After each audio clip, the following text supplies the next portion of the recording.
If you're a heat and air machine technician or even a salesperson, what's a future paced objection? How can you tell what it is? And how can you overcome this process? This is a super important question. I'm Scott Sylvan Bell, coming to you live for HVAC Technician Sales Secrets on a perfect day to talk about sales and a perfect day to talk about you closer. So here's a couple things that you need to know is deep down inside, sometimes we don't realize the conversations that we have and the meaning to them until later on down the road. And so 2005, 2006, 2007, I mapped out this process, and I was sitting and I was getting objections, and I wasn't understanding where they were coming from, but I knew that I was getting objections before I left the house, right? And I was like, how is it that I figured out that I know that I've got an objection? I don't know necessarily what it is, but let's figure it out. So I was having a conversation with a friend, Chris Shaw. What's up, Chris Shaw? I was having a conversation with a friend, Chris Shaw, and I was telling him about this, and as I was explaining it to him, I was like, I had an aha moment. And this is why you should join HVAC Tech Secrets. I'll give you the goods, not in the Facebook group, not in the YouTube channel, and you'll be like, Scott, this is freaking amazing. I'm going to tell you, yeah, like, you got to. So I'm going to draw you out. I got my handy dandy whiteboard here, my driving whiteboard, right? And I've got time on here, 10 a.m. I've got the middle, which would be 11, and then I've got 12. And so let's say I'm talking to Bob and Mary Smith. I'm like, Bob and Mary Smith, you know, we're building rapport. We're talking. Oh, you've been to Hawaii. I've been to Hawaii. And I somewhere in this conversation previously, I said, you know, what's your time frame for getting this project done? And they're like, oh, you know, 2 weeks. Okay.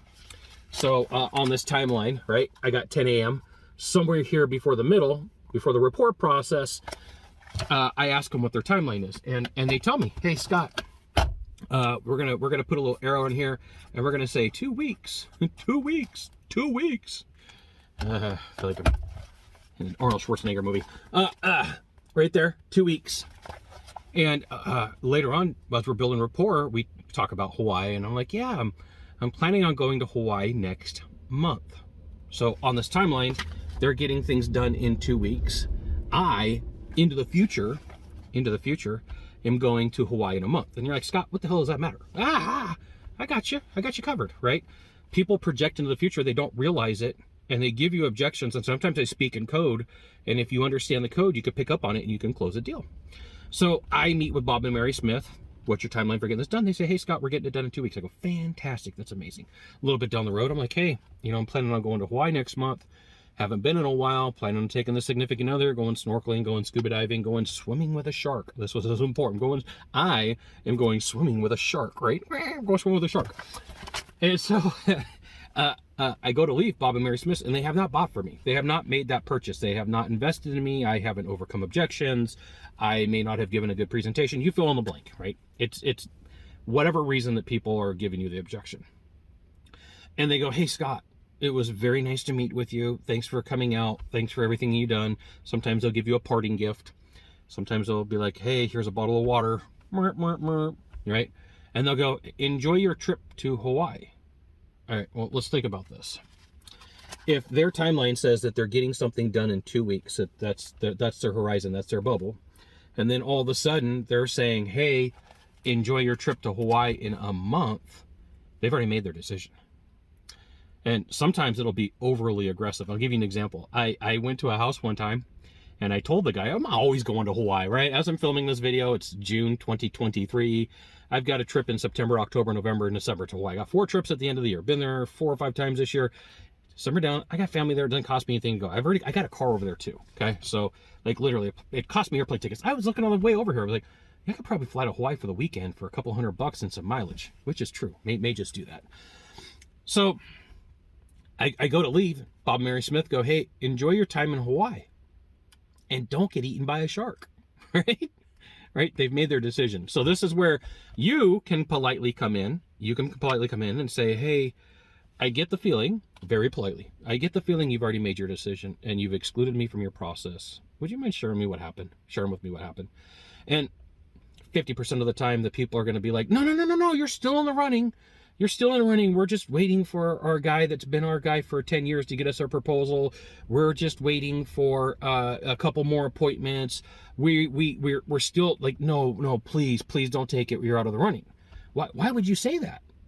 I kind of got that feeling. You don't ever tell them because they're not going to understand. It's going to take 5 minutes to explain this and they're not going to get it. But have the conversation just very politely and say, I feel like I've already been excluded from this process. Would you mind kind of giving me some insights and helping me out here? What went down? Sometimes they're going to tell you, sometimes they're not. Sometimes they're going to be in shock and embarrassed. And they may come back to you and go, yeah, we've got a guy we've been working with for years.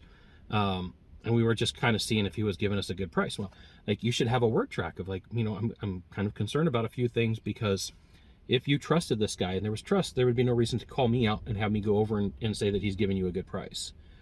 So is there a trust issue with this guy? No. He's been a friend for years. Like, help me understand. Why did you bring me out? Well, we just wanted to see if he was giving us the right scope of work. Okay, so there is a trust issue. Be very careful. There's a fine line between probing and getting information and being aggressive because you spent time, energy, effort, risk, money, reputation on a deal. Those are the elements of rejection. They're also the elements of regret. And so be aware that there are times where people pull moves, and either A, they give you a gift out on the door, like, here's your bottle of water, let me go grab a tool out of the garage, have a tool out of my garage, or they don't realize that you explained a timeline horizon, right? There's a timeline horizon that they didn't understand, that you gave the conversation, and they gave you a rejection because they're never, ever plan on seeing you. Now, the first time I did this, hi, I'm Scott, I screw up on average 4 times a day. The first time I did this, I was overly aggressive. I wasn't calm. I wasn't patient. I wasn't like, hey, can you help me out? I was like, so it sounds like you've already made your decision. I mean, I was a jerk. I was. It didn't work out too well, but the lady was very curious to how I knew. She thought I tapped her house. There you go. You got one of two things to do from here. Just one of two. Find the subscribe button, click on it, and every time I send out a video, you'll get an update. Or, which is cool too, hit follow. We'll see you soon.